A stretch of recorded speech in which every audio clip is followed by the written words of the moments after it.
Hi guys, I'm Matt, and today I'm going to show you how to get set up and play your very first game of Pixel Clash. First, each player should select a player card. If you're playing alone, you might want to select more than one and control all of these cards yourself. Next, place a dice on each player with the 6 facing up. After that, you can choose one dragon card. The difficulty of the dragon cards varies, but the red is typically the easiest to defeat. You'll also want to place the dragon health card next to the dragon. Depending on the number of players, select the dragon's starting health. For 2 players, we'll start with 20 HP. Place the token on top of the health you start with and use that to keep track of the dragon's health throughout the game. For the dragon action cards, shuffle the dragon action deck and take off the top 14 cards.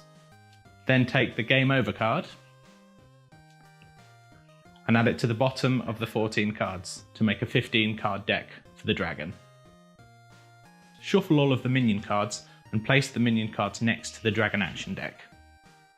After that, you can shuffle the player action cards too and place them next to the minion cards. To create your starting hand, draw 2 cards from the player action deck for each player you control. You may want to hold your hand, but as this is a co-op game, there's nothing wrong with putting the cards down and showing everyone else what you've got. Everything's set up, so you're ready to start playing. The object of the game is simple: defeat the dragon, getting its HP to 0 before it defeats all of the players. The game is made up of a series of rounds. Each round, you want to draw 1 card for each player you control and add it to your hand. After that, each player selects 1 action card from their hand for each player card they control and places it on the table next to their player card. Next, we draw a card for the dragon. We just take the top card off the dragon action deck and we place it next to the dragon health card. This will be the dragon action discard pile, so future dragon action cards are drawn and placed on the top of this card. After that, we resolve the cards. To do this, we show the priority number shown on the top of most cards. The higher the number, the sooner the card should be resolved. If cards have the same number, you can resolve them in any order you choose.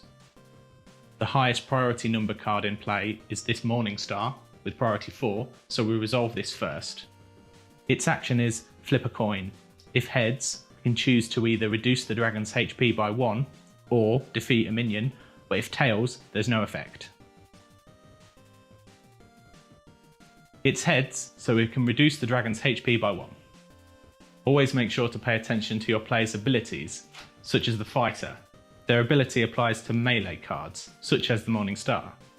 Whenever you deal damage to the dragon with a melee card, you can deal an extra 1 HP of damage to the dragon.